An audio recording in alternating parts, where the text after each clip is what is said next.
Well, it's been a great 4 nights this July. Really happy for you, for the enrichment that God has given you, the enrichment that God has given our parish through this. Tonight, so we talked the first night about a vision for our parish and how adult ed fits into that. Second night we talked about Under the Oak, why it's essential to our life as a parish. And last week we talked about adoration. I'd like to talk today about equipping leaders. So for those of you who are at the liturgical ministers training, this will dovetail a bit with that, but it'll be different. First, we had our last little meeting this morning to discuss our book that we've been reading, Divine Renovation. And there was a quotation in here that I thought was pretty fun. We were talking about vision. Vision is basically what we imagine about the future. So when we look at ourselves, about who we are as a parish, and we look to the future, that's what vision is. Like, imagine if our parish was, such and such. And the author of this book, he's talking about to evangelical pastors he knows. And he says, I once heard the U.S. pastor Stephen Furtick say that if our vision is not so big that it scares the living daylights out of us, it may be insulting to God. So to think about who we are as a parish, what we're called to do, where we're going, there's a lot about that that's exciting, but there's a lot about that also is, sort of scary, because we're moving out into the unknown, into the uncharted. And then Rick Warren, The Purpose-Driven Life, I once heard him say that unless our vision stretches us beyond what we're capable of, we may be being unfaithful. So we'll think with those who will sort of continue to talk about who we are, what we're called to do, where we're going throughout the fall. Today we're talking about equipping leaders. Cherie, this morning, she was sharing a story. One of her friends became Catholic at Sacred Heart in Broussard, and she was looking for a way to serve, and the parish made room for her to choose a Bible study, to determine who is she going to open it up to, how big was the group going to be, gave her some space in the church to do it, and also gave her all the tools that she needed in order to do it, and how enlivening this was for her friend. And I think that's an example, when we talk about equipping leaders, that's an example of what we hope to do here more and more at St. Leo's, to provide the assistance that parishioners need in order to minister to one another, in order to serve one another, and also those outside. So that word equipping, on our little chart that we had under that discipleship category, remember that's maturing in the Christian life, one of those was catechesis, sacraments, equipping, and renewing. When we think about that word equipping, it is helping parishioners discover their gifts, fostering those gifts, and making room for them to exercise, to use those gifts. St. Paul in his letter to the Ephesians, he says, and God gave some as apostles, others as prophets, others as evangelists, others as pastors and teachers, to equip the holy ones for the work of ministry, for building up the body of Christ. So when we hear that quotation, what's the reason that God gives apostles, prophets, evangelists, pastors, and teachers? To equip the saints, the holy ones, for the work of ministry. You are the saints. You are the holy ones. You're called to holiness. I, as the pastor, my mission is to equip you. I am the equipment manager. My purpose is to give you the helmet, the pads, the cleats, to give you all that you need in order to engage in the work of ministry, to give you all that you need in order to live discipleship, catechesis, sacraments, equipping, renewing, to give you all you need in order to engage in mission, to evangelize others, to serve our neighbor, especially the poor. The primary task of the pastor is not to do all of the work himself. The primary task of the pastor is to equip the holy ones. How does he do this? He does it primarily through preaching and teaching, through worship and the sacraments, and through shepherding and governing.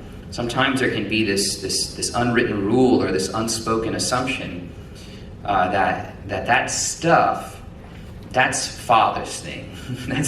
that's the priest's thing. He does that stuff. He does the evangelization. He does the social justice. He does the catechesis and the sacraments. But as Father Mallon points out, his role is not to do those things instead of you, but to equip you to do those things. Father Mallon articulates two different visions of parish ministry.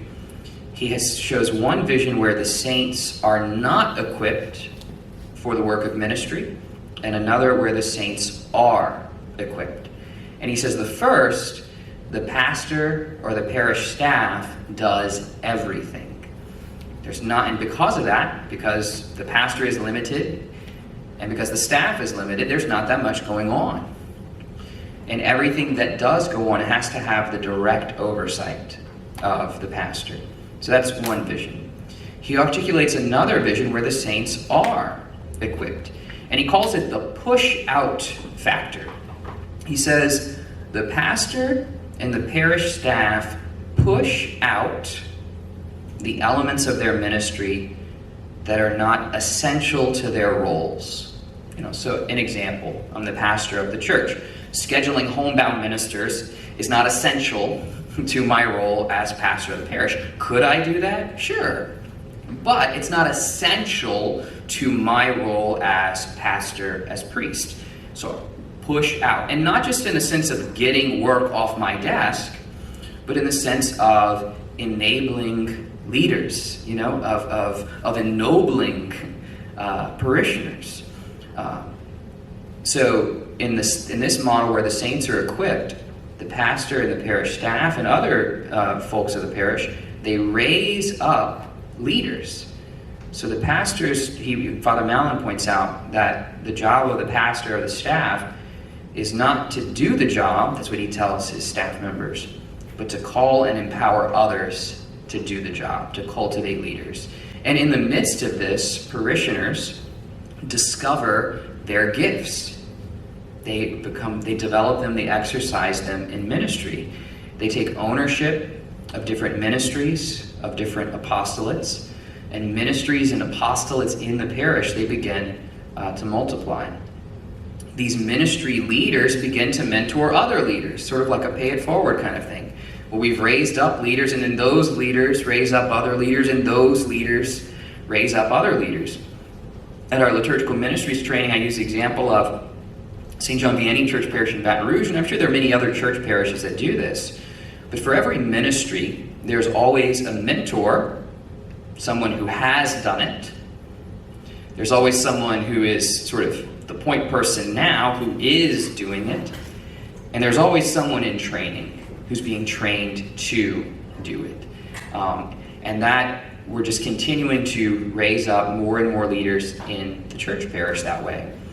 Father Mallon points out that true leaders are not just schedulers, So they're not just scheduling people to do things, but they are enabling people, ennobling people, raising up leaders. Ultimately, we think about, say you're responsible for Under the Oak, or say you're responsible for, for an adult ed.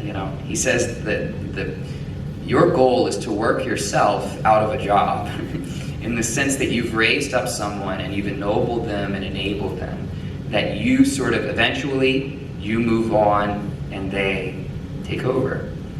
Folks who do this, who serve in the parish, not as a favor to Father, not out of a sense of debt or guilt, but because this is who they are and this is what God has called them to be.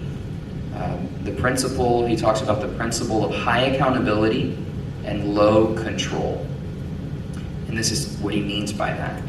So the pastor, while he's ultimately responsible for everything that goes on in a parish, he has immediate oversight of few ministries. So he has low control. So I don't need to be like, how are y'all going about setting up that under the oak table? Oh, no, I think y'all should do it this way. The coffee should be on the left and not the right. That would be a high control model. These name tints, I think they should be square rather than diamond. Like, okay, this is a little silly, Father, So a principle of low control but high accountability. So the pastor, what does he do? He gives up control. He resists the temptation to micromanage. Unless a parish ministry is about to drive off a cliff, the pastor doesn't need to interfere. But high accountability. So every ministry is ultimately accountable to another ministry leader, so another parishioner, or to a member of the staff. And those folks are in turn accountable to the pastor. So the pastor is aware of what's going on, but he's not, he doesn't have his hands in everything.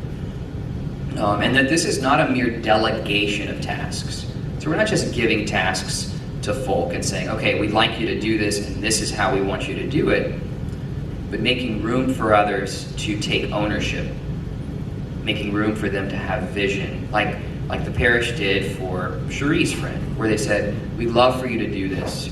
You discern the Bible study you'd like to offer. You discern who you'd like to offer it to. You discern how many you can welcome and where you'd like to have it and how long you'd like it to be. Giving her some room to be creative, not the parish saying, we want you to do this for these people at this time in this place. Giving her some room to be creative, have vision. Father Mallon points out that real responsibility requires real authority. So if we're going to ask somebody to do it, we need to give them the authority they need in order to do it, in order to accomplish it. So that equipping the saints. The other thing that sort of goes hand in hand with this is discerning gifts. So we don't just want to help people, motivate people to be leaders and then just assign a random task to them. We want to, in conversation with you, in conversation with parishioners, discern your gifts. And that's important that the pastor and the parish do that. The parish has needs. The parish has many needs. The needs of religious education of young people and adults. The needs of community. The needs of serving our neighbor, especially the poor. The needs of evangelization. The needs of worship. So on and so forth, of maintenance and facilities. The parish has needs. And we could do one of two things. We could begin with those needs and just find warm bodies to serve those needs. We could begin with those needs and say anyone will do who wants to do it. But then you as parishioners, you would wind up in places that don't suit your gifts. You would wind up in places that you're not passionate about. So rather than going about it that way, it's better to begin with you and to have a conversation with you. Tell me your story. Tell me what you're passionate about, what you love doing, and what you consistently do well. To have that conversation. So not only to raise up leaders, but kind of going hand in hand with that is discovering your gifts, fostering those gifts, and then giving you space with high accountability but low control to use those gifts in the midst of our parish family. So that's sort of our last thing. Again, adult ed. I know last time, Karen had invited, would anybody be interested in stepping up? So we talked about equipping leaders and discerning gifts and things. So something to think about. I thank Mark and Cindy for stepping up this time around. Again, our next adult ed will be in September, October. And again, this is not something that we can do every time. It's not like I sit in my office and expect all 25 of you to sign up again next time. There are seasons of our life when we can participate in something like this, and seasons of our life whenever we can. But we do it like Father Mallon articulated for his parishioners, to have some form of adult education, some form of catechesis annually. I think it's a good goal for all of us. So thank you so much for your participation. Praying for y'all. Looking forward to the future.